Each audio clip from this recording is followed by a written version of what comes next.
तर नमस्कार मित्रांनो, या व्हिडिओमध्ये तुमचं स्वागत आहे आणि या व्हिडिओमध्ये आपण पाहणार आहोत की टोरेस ज्वेलरी स्कॅम हा कसा झाला आणि सध्या त्याचे अपडेट काय आहेत. ठीक आहे.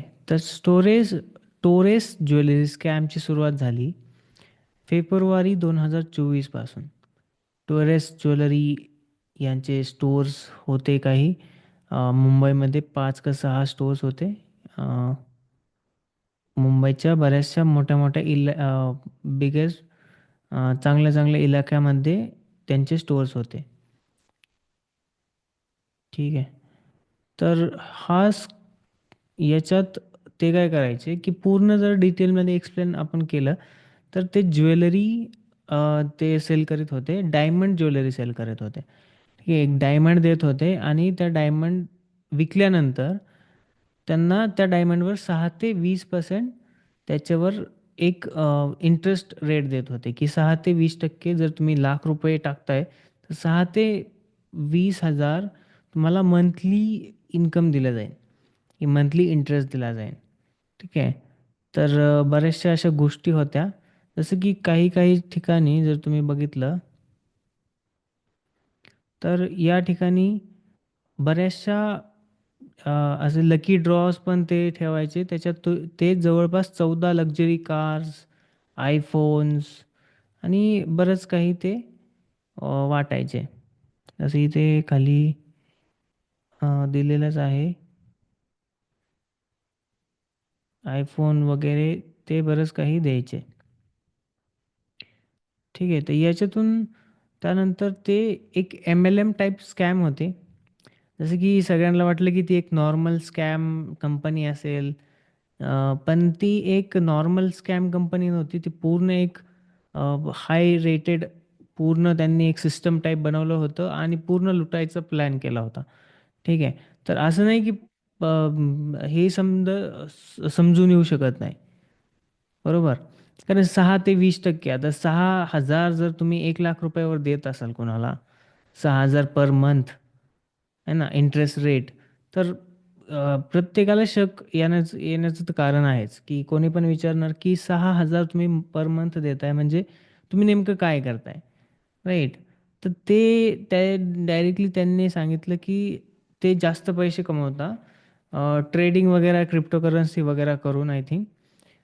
असं काहीतरी त्यांनी सांगितलं आणि त्याच्यातून जो काही थोडासा इंटरेस्ट येतो तो अ, हे म्हणजे त्या इन्व्हेस्टर्सला देतात. जे कंपनी जे लोकं ते डायमंड वगैरे खरेदी करतात त्यांच्या कंपनीतून त्या लोकांना. ठीक आहे. तर मोस्टली त्यांनी बरेचसे ह्या गोष्टी केल्या. त्यानंतर हा स्कॅम जवळपास बऱ्याच ठिकाणी एक्सपोज झाल्यानंतर जसं की एक इथे लिहिले की हा स्कॅम झाला. त्यानंतर जसं की फेब्रुवारीमध्ये हा स्कॅम झाला. जवळपास they said Goldstem offer under this scheme ₹1,00,000 ला ते पेंडंट देत होते. मॉइसेंट स्टोन म्हणून, मॉइसेनाइट स्टोन म्हणून. त्याची वर्थ 10,000 होती. 10,000चा स्टोन ते ₹1,00,000 देत होते. एका ठिकाणी तर ₹300 दाखवलंय, की ₹300 स्टोन ते ₹1,00,000 देत होते. एका न्यूजमध्ये. पण इथे 10,000 दिले, तर आपण याच्यावर विश्वास ठेवू शकतो एन-डी-टी-व्हीवर. आणि कस्टमर हॅज ते फेक स्टोन आहे. जसं की आता डायमंडमध्ये 2 प्रकारचे स्टोन असतात. एक असतो रिअल डायमंड, तो ऑफकोर्स महाग असतो आणि दुसरा असतो लॅब ग्रोन डायमंड, की तो डायमंडच लॅबमध्ये बनवला जातो. त्या डायमंडला असं काही आता डायमंड बनणं बनणं म्हणजे खूप मोठी प्रोसेस असते डायमंडची, की तो असं नॅचरली डायमंड बनवतो. पण आता नॅचरली डायमंड सोडून जास्त करून लॅब ग्रोन डायमंड विकले जातात. जवळपास 50-50% त्यांची सेलिंग सध्या चालू आहे, की 50% लॅब ग्रोन आणि 50% नॅचरल डायमंड विकले जातात. तर एवढं नॅचरल डायमंडचा ग्रोथ आहे आणि सॉरी लॅब ग्रोन डायमंडचा ग्रोथ आहे.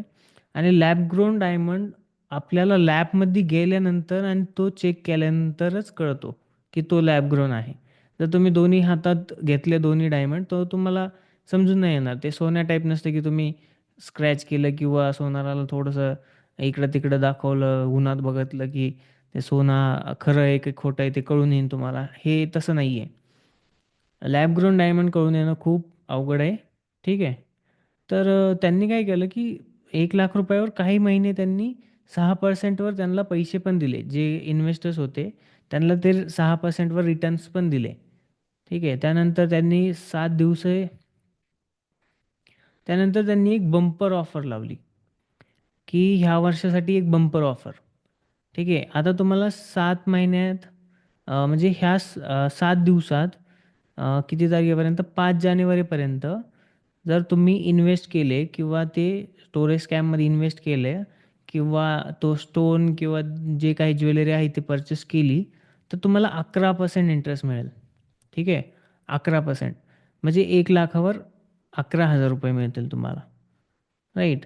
तर ते 5 जानेवारीपर्यंत ते अवेलेबल स्कीम आहे असं त्यांनी सांगून त्यांनी सगळं कॅश डिपॉझिट त्यांनी बरेचसे घेतले. बरेचसे लोक त्यानंतर हे झालं, त्यांनी इन्व्हेस्ट केले आणि त्यानंतर 0.5% एक्स्ट्रा इंटरेस्ट रेट पण त्यांनी दिला जर तुम्ही कॅशमध्ये देत असाल तर, इन्व्हेस्ट करत असाल तर. आणि त्यानंतर 6 जानेवारीला स्टोअर क्लोज झाले. ठीक आहे. आणि स्टोअर क्लोज झाल्यानंतर इन्व्हेस्टरला कळलं की हा स्कॅम आहे. ठीक आहे. तर 5 जानेवारीपर्यंत पैसे गोळा केले आणि 6 जानेवारीला सगळे स्टोअर बंद झाले. ठीक आहे. आता mostly investors lower middle class आहेत, भाजी विक्रेता. आता या लोकांना कसं की जो लोअर मिडल क्लास आहे त्यांना एक तर स्कॅमबद्दल जास्त कळून येत नाही. राईट. की ते कंपनी काय करते किंवा त्या कंपनीने जर काय सांगितलं किंवा एखादी प्रोफेशनल गोष्ट जरी दिसली, की जर एखादा प्रोफेशनल माणूस येतो सुटाबुटात आणि तो तुम्हाला काही सांगतोय, है ना. आता सामान्य व्यक्तीचं कसं की तो दिवसभर काम करतो, त्याला एका सुटाबुटातला माणूस दिसला की तो विश्वास ठेवून ठेवतो, है ना. विश्वास ठेवतो की हां तो देईनच. आणि ते 1-2 वेळा जर भेटलं त्याला, तर सिंपल आहे की तो पुढं पण ते सांगणारच की त्यांचे पाहुणे-रावळे किंवा जी काही मित्र कंपनी असेल त्यांना सांगणारच की हां ही स्कीम बरोबर आहे, ह्यांनी मला पैसे दिलेत माघारी आणि रिटर्न्स येत आहेत. राईट. ते हे विचार करत नाहीत की हे काही दिवस रिटर्न्स देतील आणि त्यानंतर पैसे घेऊन पळून पण जाऊ शकत आहेत. पण तसं नाही, कारण त्यांनी एवढी बिल्डअपचंच एवढं केलं होतं की प्रत्येकाचा विश्वास बसेनच. जर कॉमन माणूस असेल, जास्त विचार न करणारा, तर प्रत्येकाचा विश्वास बसून जाईल. राईट. जसं की तुम्ही जर यूट्यूब चॅनल बघितलं. आता स्कॅमर्स यूट्यूब चॅनल का खोलतील, राईट. आणि त्यानंतर ते यूट्यूबवर व्हिडिओज बनवतात, फेस पूर्ण शो करतात. आय थिंक त्यांचं एक सकाळ न्यूजपेपरवर त्यांची ॲड पण लावली होती, है ना. टोरेस ॲड्स, सकाळ न्यूजपेपरवर कुठंतरी ॲड पण होती त्यांची. तर बऱ्याचशा गोष्टी त्यांनी ॲडव्हर्टाईज वगैरे केली ती, त्याच्यामुळे लोकांनी विश्वास दाखवला. ठीक आहे. आता विश्वास दाखवला त्यानंतर खूप सारे लोक जॉईन झाले. आता ही गोष्ट एका वर्षात एवढी कसं काय पसरली? ठीक आहे. जर आपण हे बघायचं म्हटलं तर तुम्ही बघू शकता की रेफरल बोनस 20%. ठीक आहे. 20% म्हणजे जर तुम्ही आता ऑफकोर्स जर कोणाला फायदा होत असेल, तर तो मोस्टली सांगतच असतो की मित्र कंपनीला की तुम्ही इन्व्हेस्ट करू शकता. राईट. तर जर तुम्हाला इन्व्हेस्ट करून सांगून जर तुम्हाला 20% रिटर्न्स भेटत असतील त्यांनी जेवढे इन्व्हेस्ट केलं त्याच्यावर, राईट. तुमच्या मित्राने किंवा तुमच्या फॅमिलीतून रिलेशनमधून जर कोणी इन्व्हेस्ट करतंय आणि त्यातून तुम्हाला काही रिटर्न्स भेटत आहे त्या कंपनीतून, की तो इन्व्हेस्टर तुमच्याद्वारे येतोय त्याच्यामुळं, तर तुम्ही 100%च रेफरल करता. राईट. कारण रेफरल बोनस 20% होता त्याच्यात. आणि त्याच्यामुळे जास्त करून ही स्कीम पसरली. ठीक आहे. आता एम-एल-एम स्कीमचं सरळ असतं की एक जे टॉपचे माणसं असतात, ते खाली रेफरल देत राहतात. ठीक आहे. आणि प्रत्येक असं असतं की जो टॉपचा माणूस आहे तो खूप पैसे कमवतो. राईट. पण हे काय करायचं की त्या टॉपचे माणसं पैसे कमवायचे. पण त्या टॉपच्या माणसांना परत लालच देऊन तेच पैसे ते परत कंपनीत इन्व्हेस्ट करायला सांगायचे. राईट. तर ह्या गोष्टीमुळे मोस्टली लोकांचा खूप म्हणजे टॉपवरच्या लोकांपासून बॉटमवरच्या लोकांपर्यंत सगळ्यांचंच नुकसान झालं. ठीक आहे. जवळपास सांगितलं जातं की 1,25,000 लोकांचं नुकसान झालंय आणि जर आपण कोणचं हां, जर बॉम्बे इंडिया टुडेची न्यूज बघितली तर 25 कोटी रिकव्हर झालेत आणि ते लेस दॅन 1% आहेत. ठीक आहे. लेस दॅन 1% म्हणजे जवळपास 2,500 कोटींचा हा घोटाळा असू शकतो. बरोबर? तर काही लोकं म्हणतात 1,000 कोटी पण आय थिंक 2,500 कोटींपर्यंत हा घोटाळा जाऊ शकतो. आता तुम्हाला वाटेल की फेस दिसतोय महाराष्ट्रीयन किंवा इंडियन फेस वाटतोय. राइट? की हा मुलगा तर इंडियन वाटतोय. परंतु ह्या टोरेस घोटाळ्यामध्ये ह्याचा एकट्याचा समावेश नाही आहे. ह्याच्यात तुम्ही बघू शकता की युक्रेनियन काही 2 युक्रेनियन एक टोळीच म्हणू शकतो आपण. युक्रेनियन आणि रशियन टोळी आहे. तर सध्या हे 2 जण पकडलेले गेलेत. आय थिंक मुंबई पोलिसांनी. तर ह्या 2 एक लेडी आहे, एक जेन्ट्स आहे त्यांच्यात. तर हे 2 मास्टरमाइंड आहेत असं समजलं जातंय. ठीक आहे. तर ह्या 2 मास्टरमाइंडचं ते आत्ता पकडले गेलेत आणि त्यांच्याद्वारेच प्रयत्न चालू आहे, की बाकीचे जे लोकं आहेत त्यांच्यापर्यंत पोहोचायचे. ठीक आहे. आता ट्रस्ट बिल्ड करण्यासाठी त्यांनी अजून एक गोष्ट केली, की जे काही कंपनी आहे त्यांच्या ब्रोचरवर त्यांनी जी-एस-टी दिला, सी-एन-आय नंबर दिला आणि पूर्ण जे काही गव्हर्नमेंट ऑथरायझेशन असतं त्यांनी ते सगळं दाखवलं. ठीक आहे. आता लोकांना वाटलं, की हे तर बरोबर आहे, आहे ना? जर गव्हर्नमेंटचं त्यांच्याकडे जी-एस-टी वगैरे आहे तर ऑफकोर्स सगळ्यांना वाटणारच, की गव्हर्नमेंट जी-एस-टी घेत आहे त्यांच्याकडून. राइट. जसं की एन-डी-टी-व्हीने एका स्पोक पर्सनला विचारलं, ज्यांनी त्या स्कीममध्ये इन्व्हेस्ट केलं होतं त्याला. तो म्हणाला, की "आम्हाला पे आउट भेटलं, आम्हाला पैसे भेटले आणि गव्हर्नमेंटनी टॅक्स वगैरे घेतला. तर आता गव्हर्नमेंट का आम्हाला हेल्प करत नाही?" कारण जी-एस-टी वगैरे तिथं कंपनीत रजिस्टर होता, त्यांनी दाखवला होता. ठीक आहे. आता याच्यात अभिषेक गुप्ता म्हणून एक सी-ए येत आहे. तर ह्या सी-एनी ही गोष्टी उघडी म्हणजे सांगितले, की स्कॅम ह्या एका माणसाने पूर्ण उघडा पाडलाय. ठीक आहे. अभिषेक गुप्ता म्हणून. तर तो त्याच कंपनीत सी-ए समथिंग पदावर होता. जसं की इथे आहे Torres official upload. Claiming CEO is lead cop and facilitated robbery at the company. हां, तर त्यानंतर त्यांनी काय केलं, की त्यांच्याच यूट्यूब चॅनलवर एक रॉबरीचा व्हिडिओ टाकला, की त्यांच्याच सी-ई-ओनी आणि एम्प्लॉईजनी कंपनी लुटली आहे आणि त्यातून पैसे सगळे पळून नेले आहेत. ठीक आहे.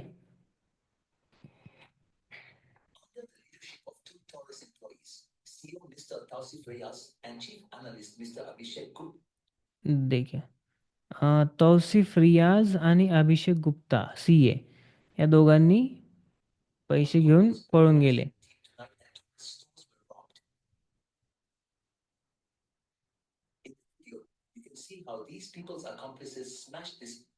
पूर्ण तोडताना वगैरे त्यांनी दाखवलंय. आता कितपत खोटं आहे, कितपत खरं आहे ते पोलिस शोधतीलच. ठीक आहे. त्यानंतर बऱ्याचशा गोष्टी आता आता गोष्टी ह्या समोर येत आहेत, की कोर्टाने निकाल लावलेला आहे. तर ई-ओ-एस, ई-ओ-डब्ल्यू आपलं economic offence wing. Economic offence wing ही एक एजन्सी आहे, गव्हर्नमेंट एजन्सी.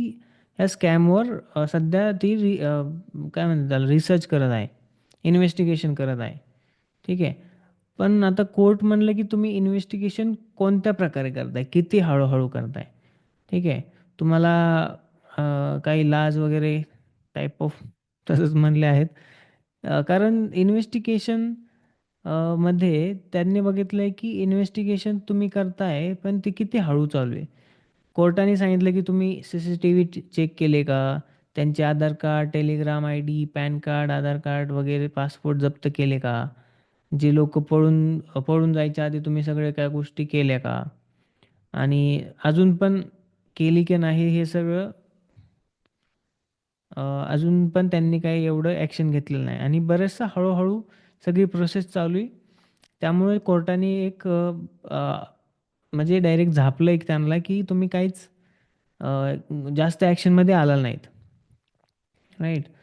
त्यानंतर इथं बघू शकता की CCTV कलेक्ट नाही केला हॉटेलचा, जिथे अक्यूज होता.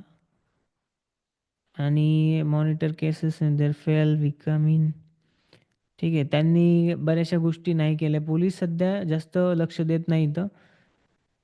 त्यानंतर जवळपास जसं की मी म्हणलं 1,25,000 लोक आहेत आणि जवळपास हे एस्टिमेट करतं की 1,000 कोटीपर्यंत पूर्ण जाऊ शकतं. पण जसं की गुप्ता यांनी एक्सपोज केला आहे स्कॅम, आणि ह्या सगळ्या गोष्टी दिलेल्या आहेत. तर बऱ्याचशा गोष्टीत सिमिलर दाखवलं आहे की 6% दिलेलं आहे. अभिषेक गुप्ता याचं नाव येत आहे समोर. आणि बऱ्याचशा बाकी फॉरेन आणि हां, ही अल्सो क्लेम सुर्वे आणि तौकीफ, लक्ष्मी यादव. आता ही सर्वेश सुर्वे आणि तौफिक रियाज या दोघांचं पण नाव येत आहे की तौफिक रियाज आणि सर्वेश सुर्वे हे कंपनीचे मालक होते आणि त्यांनी ह्या गोष्टी सगळ्या केलेल्या आहेत. तर आत्तापर्यंत जवळपास आपण बघितलं गेलं तर 25 कोटी कुठंतरी दिसत आहेत, की 25 कोटी रिकवर केलेत, कुठं दिसते की 17 कोटी रिकवर केलेत. तर अशा बऱ्याचशा गोष्टी समोर येत आहेत सध्या. आता ही इन्व्हेस्टिगेशन कुठपर्यंत जाते आणि सगळं परत पैसा रिकवर होतोय का, ते लोक पळून जात आहे त्यांच्या त्यांच्या देशात, हे काही सांगू शकत नाहीत आपण. राईट. प्रत्येक वेळेस की सामान्य माणसाचा पैसा लुटायचा आणि पोलिसांनी हलगर्जीपणाने ते सोडून द्यायचं आणि ते लोक पळून जाणार बाहेर देशात. आणि याच्यात जास्त करून जर बघितलं गेलं तर जास्त करून याच्यात फसलेले आहेत ते सामान्य लोक. ठीक आहे, जसं की हा फ्रूट स्टॉल, ज्याचं फ्रूटचं स्टॉल आहे किंवा आय थिंक व्हेजिटेबल सेलर आहे.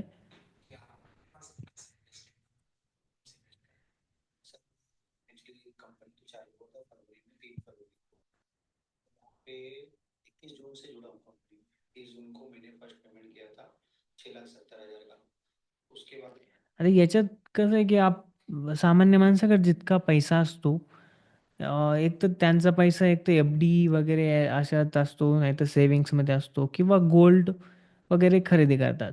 तर मोस्टली विचार केला असेल की गोल्ड घेण्यापेक्षा आपण डायमंड घेऊ.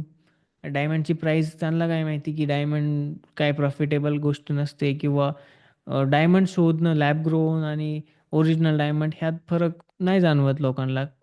बऱ्याच लोकांना माहीत पण नसेल की लॅब ग्रोन डायमंड नावाची पण गोष्ट असते. राईट. तर ह्या गोष्टींमुळेच लोक फसतात. आणि जे सामान्य लोक आहेत, जे साधेसुधे त्यांचे स्मॉल बिझनेस आहेत, ते लोक जास्त फसतात याच्यात. राईट. लोक देत आहेत. जर ती कंपनी माघारी देती तर का का कोणी नाही जाणार, राईट. प्रत्येकजण विचार करणार की हा, आम्ही घेऊ शकतो, राईट.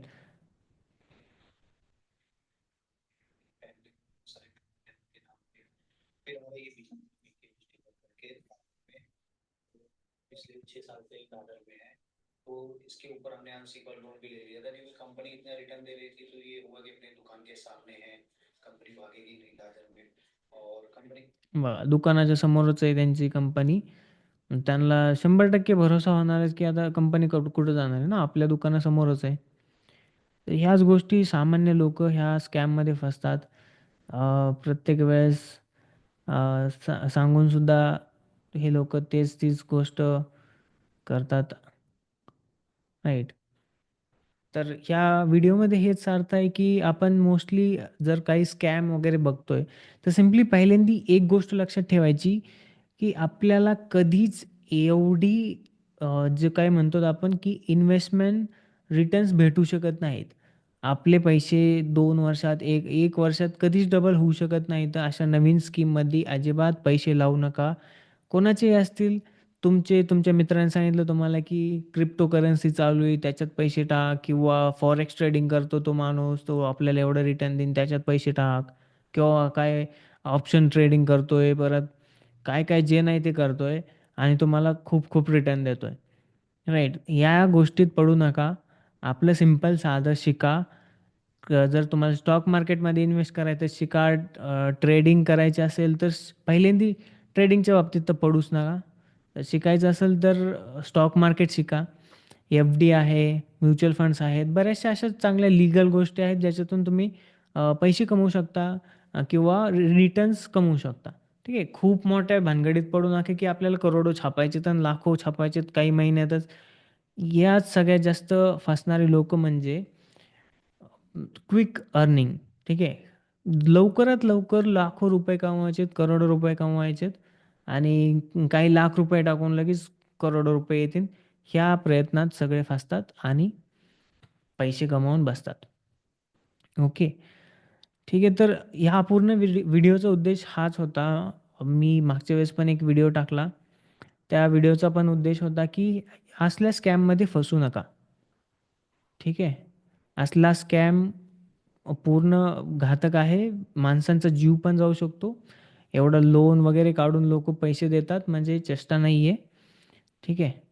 तर धन्यवाद पूर्ण व्हिडिओ बघण्यासाठी. जर व्हिडिओ आवडला असेल तर चॅनलला सबस्क्राईब वगैरे करू शकता तुम्ही. ओके.